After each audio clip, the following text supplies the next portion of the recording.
ఆసరానిచ్చే పాడి కూడా రైతులకు భారమవుతోంది. గ్రాసం కొరత, ఖర్చుల మోతతో పశుపోషణ ఆదాయాన్ని ఇవ్వలేకపోతోంది. నానాటికి కుంటుపడుతున్న పాడి రంగానికి కొత్త శక్తినిచ్చే ప్రణాళికలు సర్కార్ రచించింది. గుజరాత్ తరహాలో పశువసతి గృహాలను అన్ని జిల్లాల్లో ప్రారంభించేందుకు ఏర్పాట్లు చేసింది. షెడ్లు, నీటి వసతి, పశువైద్య సదుపాయాలు కల్పించి పాడిని లాభసాటి చేసేలా నూతన పథకం అమలు చేయబోతోంది.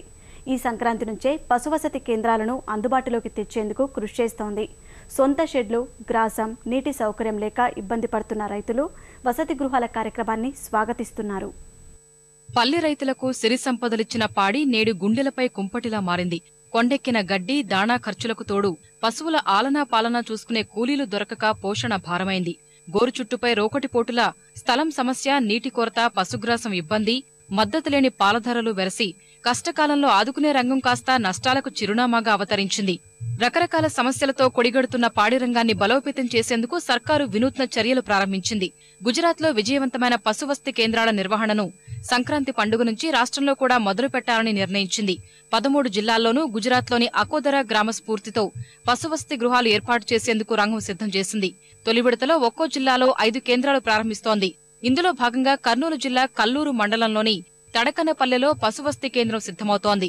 పాడికి దూరమవుతున్న పోషకులు కొత్త పథకం మేలు చేస్తుందని ఆశాభావం వ్యక్తం చేస్తున్నారు. మన చంద్రన్న గారు పశువసతి కేంద్రం పెట్టడం వలన చాలా ఉపయోగపడుతుంది. ఎందుకంటే సార్ అక్కడ మన చిన్నపిల్లలు ఎట్లాగైతే హాస్టల్లో ఉంటారో పశువులు అలాగా హాస్టల్లో భద్రతగా ఉంటుందని ధైర్యంగా ఉంటున్నాం సార్. ఈ ఇక్కడ హాస్టల్లో ఉంటే గాన టయానికి పాలు పిండుకోవచ్చు, మరి దాన పెట్టుకోవచ్చు, మరి నీటి వసతి ఉండడం వల్ల చాలా ఉపయోగం. ఇప్పుడు హాస్టల్ పిల్లలకైతే ఎట్లా పెడతారో అట్లా హాస్టల్ పెడతామంటున్నారు బర్రెలకు. అది కూడా మంచిదే. మన ఇంటి దగ్గర అంటే దోమలు, కొంతమందికి స్థలాలు ఉండదు. ఆ స్థలాలు లేని సౌకర్యాలు కూడా బాగానే ఉంటుంది అందరకు. ఇప్పుడు మేపులు కూడా మనం కొంటున్నాం, ఒక ట్రాక్టర్ కలిసి 6,500 పెట్టి కొంటున్నాం. గవర్నమెంట్ కొంచెం సాయం చేసినా, మనం కొంచెం సాయం చేసినా కూడా మేపుకు కూడా మాకు సౌకర్యం బాగానే ఉంటుంది. ఇదైతే మంచి ఐడియానే. డాక్టర్ కూడా అందుబాటులో ఉంటున్నాడు. నలుగురు కలిస్తే పొరుగులు మరిస్తే పొల విలువ సృష్టించవచ్చనే అంతసూత్రం పశువసతి గృహాల స్థాపనకు మూలం. పశువులకు మేత తెచ్చుకోవడం, నీళ్లు పెట్టడం, పాలు తీయడం, వైద్య సేవలు అందించడం ఎవరికి వారే చేసుకోవడం కష్టం. ముఖ్యంగా ఇళ్ల మధ్య పాకలు ఉంటున్న కారణంగా చుట్టుపక్కల వారితో ఇబ్బందులు సరేసరి. అలాగే సొంతంగా స్థలం లేనివారు పశువుల్ని కట్టేసుకోవడం అంత సులభం కాదు. ఇలాంటి సమస్యలన్నింటికీ సరైన పరిష్కారంగా వసతి గృహాలు సేవలందించబోతున్నాయి. ఊరిలో ఉండే గేదెలన్నీ ఒకచోటుకు చేర్చి వాటికి కావలసిన సౌకర్యాలు ఉమ్మడిగా కల్పిస్తే శ్రమ తగ్గడమే కాకుండా స్థలం, నీటి వనరులు ఆదా అవుతాయని రైతులు అభిప్రాయపడుతున్నారు. తడకనపల్లెలో పశు హాస్టల్ ఏర్పాటు చేస్తున్నారన్న వార్త ఆ గ్రామస్తులలో కొండంత ఆనందాన్ని నింపింది.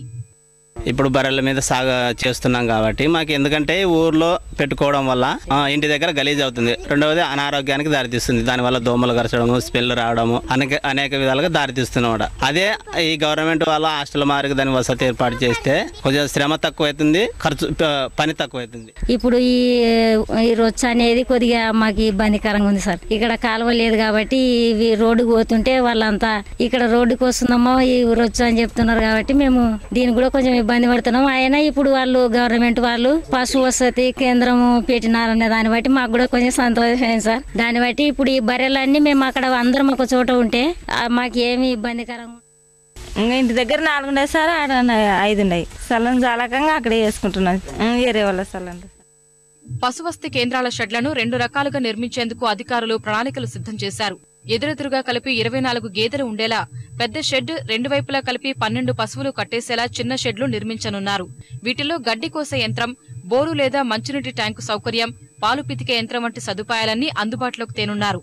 ఈ వసతి కేంద్రాలతో పాల డైరీలు, పాల ఉత్పత్తిదారుల మధ్యనున్న దళారీ వ్యవస్థకు తెరపడనుంది. ఇక్కడ నుంచే పాలు నేరుగా డైరీలకు తరలించడం ద్వారా కమిషన్ డబ్బులు రైతుకే మిగలనున్నాయి. అంతేకాకుండా తమ పశువులకు భద్రత కలగడంతో పాటు సేంద్రియ ఎరువులు తయారు చేసుకునే వెసులుబాటు కలుగుతుందని పాడి రైతులు ఆకాంక్షిస్తున్నారు. 3 బరగడ్లు ఉన్నాయి. నాకు కట్టేసుకునే స్థలం లేదు. వేరే వాళ్ళ స్థలంలో అడిగి మేము కట్టేసుకున్నాము. వాళ్ళు లేదంటే మేము వేరే సాడ చూసుకున్నాము, మళ్ళీ కట్టేసుకుని పడుతుంది సార్. మా దగ్గర వేరే షెడ్ వేసుకున్నాలన్నట్టు కూడా మాకు శక్తి లేదు. మళ్ళీ అడిగి వేసుకునే పరిస్థితి వస్తుంది. ఆర్థికంగా ఉన్నోళ్ళు షెడ్లు వేసుకొని పెట్టుకోవడం జరిగింది. ఆర్థికంగా లేని వాళ్ళు 1-2 బర్రెలు చెట్ల కింద చిన్న కళ్ళాల్లో దొడ్లలో కట్టుకోవడం జరుగుతుంది. వాళ్ళందరికీ హాస్టల్ పెట్టడం వల్ల ఇప్పుడు అక్కడే ఆ పశువులు పెట్టుకోవడం, పశు గ్రాసం అంటే పశుగ్రాసం వృధా కాకుండా చాపకట్టలతో ఇదంతా చేసి వేయడం వల్ల, ఇంకోటి పచ్చి మేత ఎక్కువ వేయడం వల్ల దానిలకు బాగుంటుంది. ఆ జొల్ల అవన్నీ పెట్టుకోవడం వల్ల అక్కడ అన్ని వసతులు ఉంటాయి కాబట్టి వీళ్ళకు కష్టం కొద్దిగా తగ్గుతుంది. పేడ అయితేనేమి ఇవన్నీ పొలాలకు వేసుకోవడం వల్ల రసాయనిక మందులు లేకుండా కూడా పంటలు పండించుకోవడానికి ఉపయోగపడుతుంది. పాడి రంగాభివృద్ధికి కావలసిన సకల సౌకర్యాలు కల్పించి రైతుల ఆదాయం పెంపే హాస్టళ్ల లక్ష్యమని పశు వైద్యాధికారులు తెలియజేస్తున్నారు. ఒక్కో షెడ్డు నిర్మాణానికి 10 నుంచి 12 లక్షల ఖర్చు అవుతుందంటున్న వారు వీటి నిర్వహణ బాధ్యతలను మహిళా సంఘాలకు అప్పగిస్తారని వివరిస్తున్నారు. ప్రభుత్వానికి చెందిన స్థలంలో గ్రాసాన్ని పెంచి షెడ్లకు తరలిస్తారని వెల్లడిస్తున్నారు. షెడ్డు కార్యకలాపాలను ప్రత్యేక వార్డెన్లు చూసుకుంటారని చెబుతున్నారు.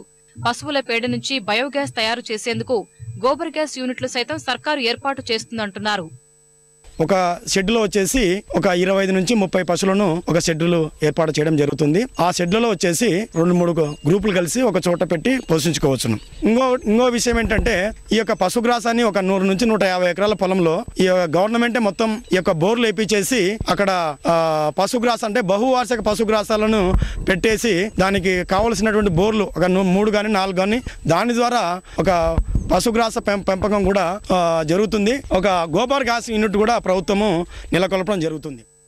పశువుల పాకలతో అపరిశుభ్రతకు నెలవైన గ్రామాలు పశువస్తి కేంద్రాల ఏర్పాటుతో సరికొత్త రూపు సంతరించుకోనున్నాయి.